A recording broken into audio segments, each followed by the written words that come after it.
So the last thing I'm going to do is I'm going to add one more page. And this is going to be student showcase.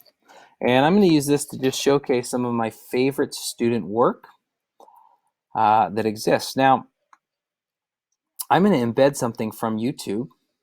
This was a student project, and it was the Bill of Rights instructional video. And so when I go ahead and I search for it right here, and gosh, I can't believe this was 8 years ago, but this is still one of my favorite projects I ever had a group of students create. And I'll just go ahead and put it on here. Now, I can put some background context in with the text box if I'd like to, but I'm just going to leave this video. If I have some more student work samples, I can link them all on the bottom below. So now we've got our teacher page pretty much set up. We can always go through and we can make things a little bit more refined, but we have a very simple layout for our teacher site. Now, before this becomes live, there are a few things that we have to do. So if you go to the publish button, it's going to ask you for the site location. Notice it takes my domain already, and it's going to be US History Sample Site.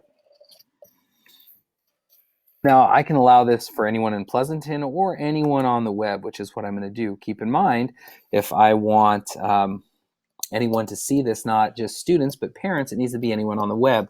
I can also request public search engines to not display my site. That means that you won't actually be able to Google the information to find it. You'll need the link to get there.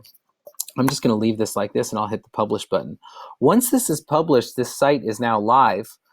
There will be a new drop-down menu, and I can view the published site. This is the URL that I'll be sharing with people to come visit my website.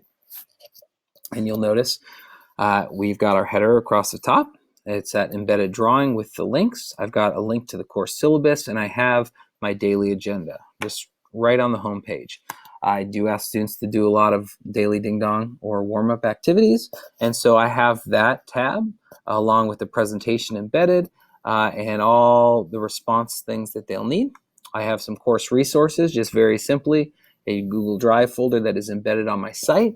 Now, keep in mind, I could link these individual folders and all their contents on subpages.